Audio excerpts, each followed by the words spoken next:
아침이라는 제목으로 함께 말씀을 나누기를 원합니다.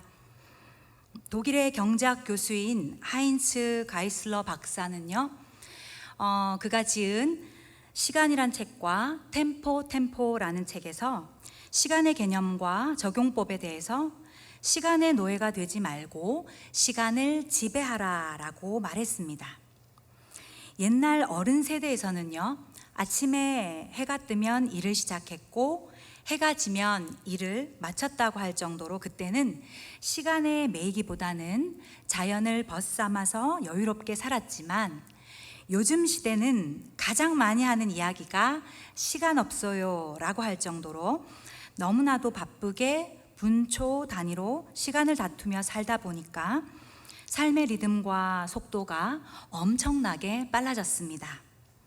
예를 들면 자동차는 정지 상태에서 100m를 몇 초에 달리느냐에 따라서 차값이 달라지고, 핸드폰은 우수한 제품을 어떤 회사가 더 빨리 만드느냐에 따라서 그 회사의 운명이 결정된다고 합니다. 그 정도로 현대인들에게는 속도의 빠름이 가치가 높아지고 느리면 시대에 뒤처진다고 생각이 들 정도입니다. 그러나 속도는 무언가를 만들어낼 수도 있지만 동시에 파괴시킬 수도 있습니다. 포스코 연구소의 한 박사는요, 연구 결과를 제때 맞추려고 밤낮 없이 일을 하다가 아내가 암에 걸린 줄도 모르고 어린 자녀의 성장하는 얼굴도 제대로 본 적이 없다고 한 것을 보았는데요, 이처럼 속도에만 집착하면 가정 안에서의 역할의 부재와 섬세함, 돌봄, 부드러움, 배려 등을 잃게 될 수도 있다는 것입니다. 그러나 우리가 잠시 느림에 대한 가치를 한번 생각해 보면은요, 자동차와 나비를 한번 떠올려 보면 됩니다. 자동차가 쌩쌩 달리게 되면 그때는 예쁜 꽃을 자세히 볼 수가 없죠. 나비가 그런데 천천히 날면서는 어떨까요? 꽃도 감상하고 향기도 맡습니다. 즉, 느림에 있어서도 느림의 미학과 기쁨, 감동이 분명히 있다는 것입니다. 앞서 말씀드린 독일의 가이슬러 교수는 현대인들은 늘 바쁘고 분주해서 철학자 데카르트가 현대에 오면 나는 생각한다가 아니라 나는 바쁘다, 그래서 고로 존재한다 라고 말했을 것이라고 했습니다. 즉, 빠름을 이기는 것이 더 빠름 같아도 오히려 여유를 찾고 한 템포 느리게 갈 때 쉼이 있고 치유가 있고 재충전이 있으며 회복이 있다는 것입니다. 그래서 이 독일의 가이슬러 교수는 바쁜 시간을 잘 사용하기 위해선 중요한 한 가지를 말하는데, 바로 사랑하라라고 하면서 느림은 무엇보다 사랑과 잘 맞다라고 했습니다. 혹시나 지금껏 앞만 보고 빠르게 달려오신 분이 계신다면요, 바쁘고 분주한 시간이 없음 속에서요, 지금 내가 놓친 가장 중요한 것이 무엇인지를 한번 점검해 보는 이 시간이 되기를 소망합니다. 그래서 오늘 본문은요, 바쁨을 추구하는 현대인들에게, 그리고 그 속도에 치여서 무한 경쟁 구도 속에서 살아가는 우리 영혼에게 진짜 진정으로 필요한 것이 무엇인지를 가르칩니다. 오늘 본문 말씀은요, 평소 저희들이 정말 잘 아는 말씀입니다. 사도 바울은 오늘 말씀을 통해서 느림에 대해서 긍정적으로 말합니다. 그리고 이 긍정의 느림을 가리켜서 사랑이라고 표현했습니다. 그러면서 오늘 본문인 고린도전서 13장 4절에서 7절은 사랑의 속성을 15가지로 표현했습니다. 이 15가지 중에서요, 제가 묵상하면서 유독 눈에 띄었던 것이 바로 4절과 7절이었습니다. 바울은 4절에서 사랑의 시작을 오래 참는다라고 시작했고, 7절에서는 모든 것을 견딘다라고 하면서 마쳤습니다. 만약 하나님께서 인간의 허물을 보시고 기다려 주시지 않으셨다면 어떻게 됐을까요? 지구상에 남아있는 사람은 아마 하나도 없을 것입니다. 하나님께서는 비록 우리의 삶이 엉망일지라도, 무질서에도 변화될 때까지 기다리시며 심판에 있어서도 속도가 느릴지라도 죄인이 새로워질 때까지 기다리신다는 것입니다. 그렇게 오늘은 하나님의 사랑에 대해서 두 가지로 살펴보기를 원하는데요. 먼저 첫 번째로 하나님의 사랑은요, 인간을 향한 기다림으로부터 시작된다는 것입니다. 예수님께서도요, 일찍이 제자들이 자신을 배반할 것을 알고 있었지만 요한복음 13장 1절은 이렇게 증언합니다. 유월절 전에 예수께서 자기가 세상을 떠나 아버지께로 돌아가실 때가 이른 줄 아시고 세상에 있는 자기 사람들을 사랑하시되 끝까지 사랑하시니라. 네, 예수님께서 이렇게 끝까지 기다리신 이 사랑을요, 베드로후서 3장 9절에도 또 이렇게 말씀합니다. 주의 약속은 어떤 이들이 더디다고 생각하는 것 같이 더딘 것이 아니라 오직 주께서는 너희를 대하여 오래 참으사 아무도 멸망하지 아니하고 다 회개하기에 이르기를 원하시느니라. 네, 주님께서는 아무도 멸망에 이르기를 원하시지 않기 때문에 주님의 기다리시는 그 사랑으로 말미암아 사랑하시고 또 우리 역시도 그 사랑을 실천해야 한다는 것입니다. 그래서 우리는 늘 이러한 마음을 가지고 기다림의 기도를 해야 합니다. 하나님, 죄인된 저를 오랫동안 기다려주심에 감사합니다. 죄악된 자리에 서지 않도록 저에게 믿음을 더 강화시켜 주시고 변함없이 하나님의 사랑으로 기다려주시는 그 은혜에 힘입어 날마다 구원에 이르도록 감사하며 살게 하여 주시옵소서. 주님께서 기다려주신 그 사랑으로 말미암아 우리는 그 어떤 사랑에도 내 영혼과 그리고 내게 붙여주시는 영혼을 향한 기다림으로 사랑할 수 있어야 한다는 것입니다. 그래서 오늘 본문은 참고 기다리는 사랑을 강조합니다. 우리가 살다 보면 쉬운 일만 있을 수 없습니다. 반드시 어려운 일이 생깁니다. 그럴 때에 우리는 하나님께 실망하지 않는다고 해도 기도에도 응답이 없고 순종하는데도 축복이 주어지지 않으면 우리의 성질과 본성, 즉 성정은 하나님께 실망하면서 순종을 중단하거나 더 심하면 하나님을 떠나기도 합니다. 그런데요, 한 가지 분명한 사실은 하나님을 떠나 산다는 것은 하나님께서 우리에게 베풀어 주신 사랑, 하나님께서 우리를 기다려 주신 사랑을 알지 못해서입니다. 그래서 하나님을 사랑한 신용만 낸 건지도 아니면 어렴풋이 사랑했거나 전혀 사랑할 줄 몰랐을 수도 있다는 것입니다. 그래서 하나님께서는요, 예수님께서 나를 기다려 주신 사랑을 기억하고 아는 성도들은 환난이 닥쳐도 오히려 더 믿음으로 오래 참습니다. 그래서 오늘 말씀은 하나님의 사랑의 시작이 오래 참음이라고 하고 하나님의 이 사랑의 절정은 모든 것을 견딤으로 마친다라고 하는 것입니다.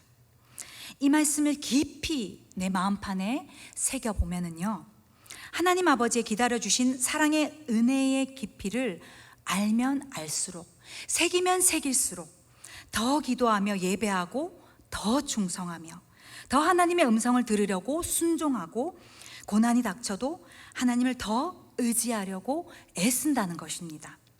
여전히 기다리시고 포기하지 아니하시는 하나님의 그 깊이 있는 사랑을 알게 된 사람은 그 어떤 경우에도 하나님께 실망하지 않는다는 것입니다. 요셉이 그러했습니다. 요셉은 꿈이 성취되기를 소망하며 살았지만 그의 인생은 소망하던 방향과는 정반대로 흘러갔습니다. 요셉을 시기했던 형들에 의해서 죽음의 흙구덩이에 던져졌고 가까스로 살아났지만 그것도 모자라서 타국의 노예로 팔려갔습니다. 또 요셉을 산 주인의 아내가 그를 간통하기 위해서 유혹했고 그는 한 번 들어가면 절대 빠져나올 수 없는 지하 감옥에도 갇혔습니다. 사실 이 정도 인생이면 하나님께 반항하고 섭섭하고 절망하면서 하나님을 등질 수도 있었습니다. 그러나 그는 원망도 서운함도 표현하지 않았고 여전히 하나님만 바라보며 환난을 참고 견뎠습니다. 왜냐하면요, 하나님께서 자신을 얼마나 붙들어 주시는지 또 요셉은 하나님의 은혜만을 기다렸기 때문입니다. 오늘 말씀처럼 모든 것을 참으며 모든 것을 믿으며 모든 것을 견디며 하나님만 바라보았고, 그 결과 이러한 요셉의 믿음에 하나님께서는 마침내 그를 애굽의 2인자로, 은혜를 베푸심으로 마침내 하나님께서 축복으로 마침표를 찍으셨다는 것입니다. 그러므로 사랑하는 우리 믿음의 성도님들, 진실로 우리를 향하신 끝까지 참으시고 기다려주시는 하나님의 사랑을 깊이 알아서 나같이 허물 많은 자도 이 사랑으로 절대적으로 붙들어 주시고 계심을 믿고, 그로 말미암아 하나님의 응답하심이 있을 때까지 기다릴 수 있기를 간절히 소망합니다. 지금 나에게 느껴지시는 하나님의 부재의 시간이 있을지라도 그 부재의 시간 속에도 하나님은 여전히 임재하신다는 것을 믿으십시오. 그래서 야고보서 1장 12절은 믿음으로 시련을 참는 자에게 이렇게 말씀합니다. 시험을 참는 자는 복이 있나니 이는 시련을 견디어낸 자가 주께서 자기를 사랑하는 자들에게 약속하신 생명의 면류관을 얻을 것이기 때문이라. 아멘. 하나님의 사랑을 아는 자, 하나님의 때를 기다리는 자는 끝까지 참아내고 결국에는 생명의 면류관을 얻으며 시련 속에서도 여전히 예배하고 여전히 순종하고 여전히 하나님께 영광을 돌립니다. 우리 모두가 이 믿음으로 모든 것을 참고 모든 것을 믿고 모든 것을 바라고 모든 것을 견디는 믿음의 거장이 되시기를 간절히 소망합니다. 두 번째로요, 하나님의 사랑으로 말미암아 우리는 주님의 십자가 사랑 안에 거할 수 있었고요, 이 주님의 사랑은 나의 어떠한 부족과 연약함도 견뎌주시는 사랑입니다. 우리가 무슨 일이든지 아무 일이든지요, 예수님께서 나를 위하여 돌아가신 구속의 은혜를 생각하면요, 기억하면은요, 우리는 감당하지 못할 어려움이 없어야 합니다. 왜냐하면 우리를 위한 하나님의 사랑은 그리스도의 죽음으로 인한 구속의 사랑보다 더 위대한 사랑은 없기 때문입니다. 그러므로 이 구속의 은혜를 온전히 믿는 믿음으로 나아가면은요, 우리의 사랑함이 성숙하게 됩니다. 오늘 말씀에서 사랑은요, 오래 참고라고 했죠. 여기에서 오래라는 말은 끝이 없다라는 뜻입니다. 사랑은 그리고 또 모든 것을 참고라고 할 때 이것은 참는 범위에 있어서 제한이 없다라는 것을 뜻합니다. 그러니까요, 우리의 연약과 부족을 넘어서서 우리에게 그리스도의 구속의 은혜가 풍부하게 녹여 들어가 있으면 그 사랑으로 끝까지 참아주고 그 사랑으로 언제까지나 견뎌낸다는 것입니다. 모든 것을 참고 기다리는 사랑에 있어서 이 사랑을 유지하고 지킬 수 있는 것은 그리스도의 구속의 은혜가 풍성하게 거할 때 성숙한 사랑을 할 수 있다는 것입니다. 그리고 난 뒤에 다시 오늘 말씀을 이렇게 보면은요, 4절 말씀을 다시 한 번 더 보도록 하겠습니다. 사랑은 오래 참고 사랑은 온유하며 시기하지 아니하며 사랑은 자랑하지 아니하며 교만하지 아니하며 무례히 행하지 아니하며 자기의 유익을 구하지 아니하며 성내지 아니하며 악한 것을 생각하지 아니하며 불의를 기뻐하지 아니하며 진리와 함께 기뻐한다. 온유할 수 있는 것도 시기하지 않는 것도, 자랑하지 않기 위하여서 자랑하고 싶은 것을 참을 수 있는 것도, 교만하지 않기 위하여서 겸손할 수 있는 것도, 무례하지 않고 무례함을 참을 수 있는 것도, 자기의 유익을 구하지 않고 자기 유익을 포기하지 않는 것도, 썩내지 않고 화가 나는 일을 참을 수 있는 것도, 악한 것을 생각하지 않고 악한 생각을 버리는 것도, 이 모든 것을 오랫동안 할 수 있는 것은 우리의 부족함과 연약함을 덮어주시고 견뎌주시는 그리스도의 십자가 사랑과 구속의 은혜 때문에 가능하다는 것입니다. 어느 정도까지는 참을 수 있습니다. 참는 것을 할 수가 있습니다. 그러나 끝까지 해야 합니다. 모든 것을 참아야 하는데 좋아하는 것만 참는 것이 아니라, 한두 번만 참는 것이 아니라, 몇 가지만 참는 것이 아니라 좋은 것도 싫은 것도 모든 것을 오랫동안 참고 기다리고 견디면 그것이 하나님이 원하시는 사랑이라는 것입니다. 그것이 영혼을 사랑하는 것이고, 그것이 가정을 사랑하는 것이며, 그것이 교회를 사랑하는 것이라는 것입니다. 오래된 나무가 늘 그 자리에서 한결같이 서 있는 것처럼, 같은 마음으로 그 자리에서 묵묵히 믿고 기다리며 견디어주는 그 마음은 주님과 같은 마음이기에, 주님께서 주신 마음이기에, 그 마음으로 영혼을 품을 때 서두르지 않고 변함없이 함께함이 그리스도의 참 사랑의 본질이라는 것입니다. 하나님의 사랑이 점점 더 깊어지고 그리스도의 구속의 은혜를 풍부하게 누리게 되면 그 사람의 사랑의 농도도 점점 더 짙어집니다. 그래서요, 지속적인 치유의 힘을 발휘하고 변함없는 영적 에너지가 나옵니다. 서두르다가도 넘어진 영혼의 손을 잡아서 일으켜주고 싶고, 또 다시 힘을 얻어서 전진할 때까지 응원해주고 싶고, 또 영혼을 고치고 살리는 것에 집중하고 싶습니다. 이런 사랑을 소유하신 분이 바로 예수님이셨고, 이런 사랑을 소유하는 사람이 세상에서 가장 아름다운 사람이고 예수님을 닮아가는 제자라는 것입니다. 제가 최근 새로운 기독교 고전책 중에 의미 있게 본 책이 한 권 있는데요. 데이비드 그레고리의 예수와 함께한 저녁 식사라는 책입니다. 예수님께서 식사 초대를 하신 한 남자 주인공이 있습니다. 그리고 그 남자 주인공이 예수님과 식사 자리에서 이런저런 대화를 흥미진진하게 나누면서 복음에 대하여서 아주 맛있게 그리고 맛깔나게 선명하게 잘 표현한 책입니다. 책 속에서 예수님께서는 주인공 남자 이름이 닉이라고 나오는데요, 닉에게 이 닉은 여러 가지 의심도 많고 불안하기도 하고 불안정한 가운데 예수님께 질문합니다.